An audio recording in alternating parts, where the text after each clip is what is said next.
চালায়। হরিদাস পাল সরকারের কেউ নয়, বলে বার্ধক্য ভাতা কাল থেকে দেব, বলে এবং যে কায়দাতে তিনি চালান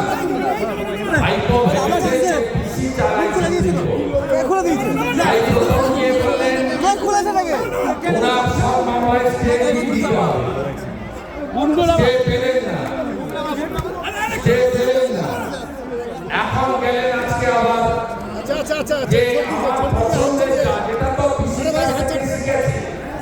কারণ পিসি নন্দীগ্রাম নিয়ে মামলা করতে গেছিলেন 2.5 বছর আগে। তখন বলেছিলেন যে আমি কৌশিক চন্দ্রের এজলাসে মামলা শুনবো, পিসির পছন্দের জাজ দরকার, তার জন্য পিসি 5 লাখ টাকা জরিমানা দিয়েছেন কলকাতা হাইকোর্টের বাড়ির কাছে। ঠিক পিসি যেমন ভাড়ে তো আলাদা হয় না, যেমন ধার তেমন মাস। তাই পিসির ভাইপো কোর্টে গেছিলেন, তিনি কোটি কোটি টাকা খরচ করে ব্যারিস্টার বড় লয়ারদের দান করিয়ে যাতে অমৃতা সিনহা মহোদয়া মাননীয় বিচারপতি তার এজলাস ওনার পছন্দ নয়, অন্য জায়গায় নিতে হবে। সুপ্রিম কোর্ট স্বাভাবিকভাবে কোন ব্যক্তির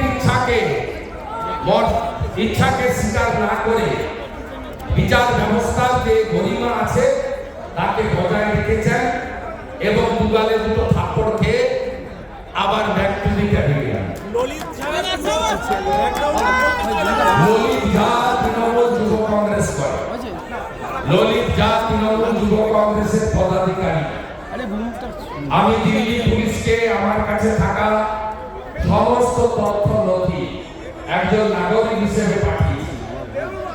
তাপস রায় অত্যন্ত ঘনিষ্ঠ, বরানগর উত্তর কলকাতাতে তৃণমূল যুব কংগ্রেসের একাধিক কর্মসূচিতে থাকে এবং পশ্চিমবঙ্গ রাষ্ট্র বিরোধী, দেশ বিরোধী এপিসেন্টারে পরিণত হয়েছে এই তোলামুলিদের রাজত্ব।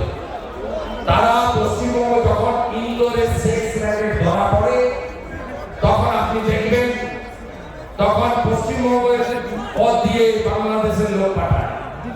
দিল্লির আমি যে বক্তব্য একটু আগে বলেছিলাম, আমাকে যারা পাথর ছড়েছিল 2রা মে 2021, আমার সিআরপিএফ এর দেওয়া বুলেট প্রুফ গাড়ি না থাকলে সেদিনকে আমি এসপি অফিসের গেটে মারা যেতাম।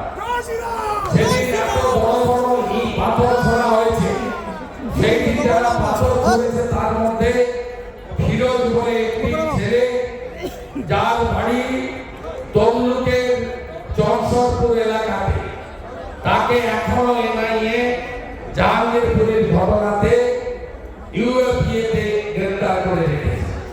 স্বাভাবিকভাবে ভারতবর্ষের যেখানে যা দেশ বিরোধী কাজ হয়, অশান্তির কাজ হয়, তার সাপ্লাই লাইনটা হচ্ছে পশ্চিমবঙ্গ। এই রাজ্যের যাদবপুরে এমন ভাবে দেশ বিরোধী শক্তিকে টুকরে টুকরে গ্যাংকে মমতা ব্যানার্জি লালিত পালিত করে রেখেছেন।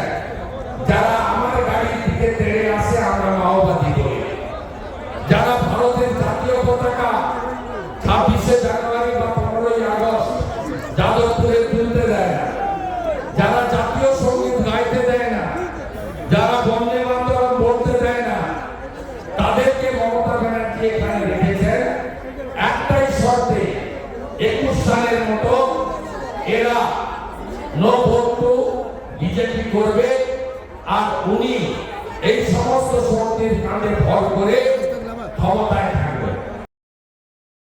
দ্য সহজ পাঠ, সহজ কথা, সঠিক তথ্য।